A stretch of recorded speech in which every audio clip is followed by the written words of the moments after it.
Duke Nukem Forever review. Well, it certainly took forever. There, that's the obligatory joke done. Duke is back, baby! Yes, as I'm sure you're aware, Duke Nukem Forever has had a long and troubled road.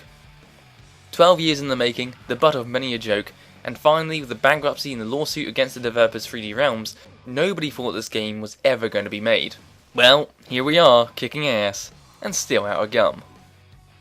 As with Duke himself, the story is rather simple. Duke saved the Earth 12 years ago and has become a celebrity. Taking advantage of that, he set up many different businesses, and now is extremely wealthy and living the high life in Las Vegas. Only the aliens that attacked Earth last time have reappeared, and it's up to Duke to once again save the planet. For the good of America. America, fuck yeah! If you're expecting a retro-style game, then you're bound to be a little disappointed. Duke Nukem Forever has many of the trappings of the modern-day shooter. The most obvious example would be the regenerative health. Instead of a health bar or a shield, Duke has his inflated ego to keep him alive. Punch it enough and Duke will finally realise that his life is as shallow as his jacuzzi, or his 40-inch plasma TV above said jacuzzi, and die. Stay out of combat for a while though, and he's back to being fighting fit. Duke has also limited the weapons he can carry. Gone are the days of packing 9 different types of weapons, so instead you make do with only 2 guns, which you can switch with any weaponry you may find. The weapons themselves are a bit of a disappointment. You've got your standard pistol, shotgun, machine gun, sniper rifle, rocket launcher by any other name affair. While some classic Duke Nukem 3D weapons turn up, you often don't have the chance to play with them, meaning you're going to be very underwhelmed in terms of firepower.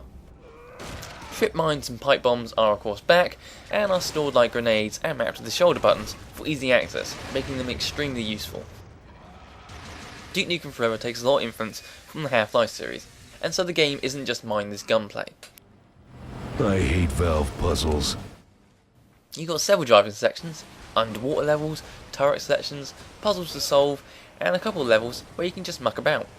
I would say it helps break up the shooting, but in fact, most levels don't offer much in terms of firefights. Instead, the game attempts to immerse you in its world. Duke can interact with so many different things this time round. Use vending machines, play minigames, muck around on computers, flip calendars, fly paper planes, pick up a lump of shit from the toilet bowl. You name it.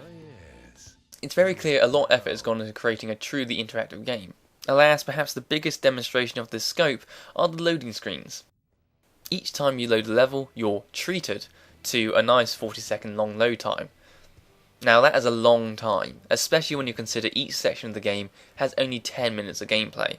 It's not just every time you enter a new level either, but every time you die too. Thankfully the game does have some checkpoints, but sometimes these checkpoints are horribly placed, leaving either you to replay large sections, or dropping you right in the middle of a fight, with barely any time to get ready.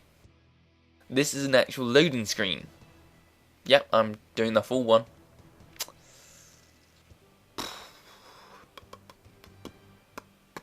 Fun, isn't it? You can also tell the game has been taken over by another developer.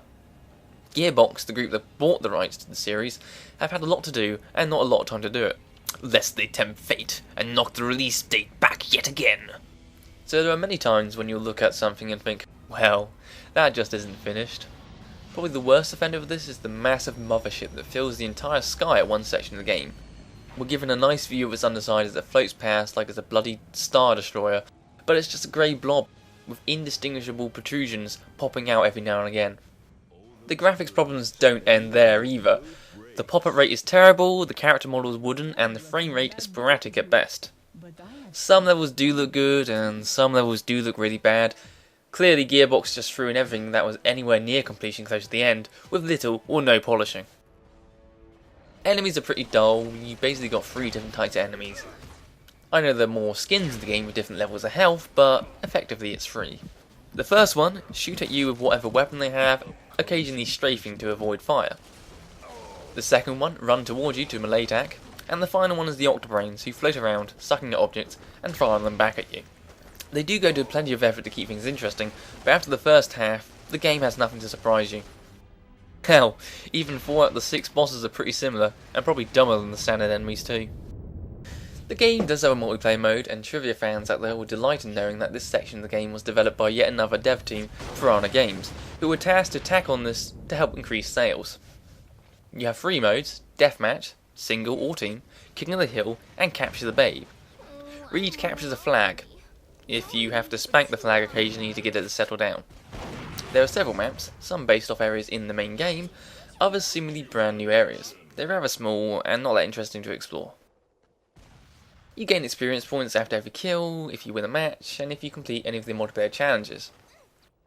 As you gain levels and complete the challenges, you unlock clothing and items in Duke's Digs, which is basically a large trophy room. Again, you've got to admire the level of effort that went into this, given the limited timescale, but ultimately it's a bare skin and bones edition that probably won't be active a month after release. Now, however, we come to the true contention of the game: the humour, the dialogue, and the depiction of women in the game. Yes, Duke Nukem's rather sexist. He treats women like objects, he's crude, and the whole world revolves around him. If you're shocked by this, did you even play Duke Nukem 3D? You know, the game where you could shove dollar bills down the front of strippers, and the one where you ripped off the head of a boss and then proceeded to shit down its neck? Yeah, that one. Despite what my fellow Brit, Jim Sterling, might think, Duke Nukem is a parody. The game is the pastiche of 90s macho movies, video game logic, and the idea of uber maleness. He's an exaggeration of a teenage boy's fantasy, and I find it funny. Duke is never tongue-in-cheek with what he does, he's completely straight, in the same way the cult classic Flash Gordon is played completely straight, but that's what makes it so endearing and a lot of fun. Although I will admit having tits forcibly waved in front of my face in one section of the game was a bit odd. I have the internet. If I want to find some fake breaths to ogle, there's plenty of silicone out there. The crux of the game lies on the fact whether you like or dislike Duke's ego. If you do, then great, you'll have a fun 10 to 15 hours filled with shoutouts, Easter eggs, and nostalgia. If you don't, then you're going to end up with what feels like an eternity of bad puns, abused women, and extremely glaring issues. So, while in no ways perfect, very far from it in fact, I happen to like Duke Nukem. So, I like the game. If you don't, then you won't. Hail to the king, baby. This game gets a 7 out of 10. Not my babes. Not in my town. You alien motherfuckers are gonna pay for this.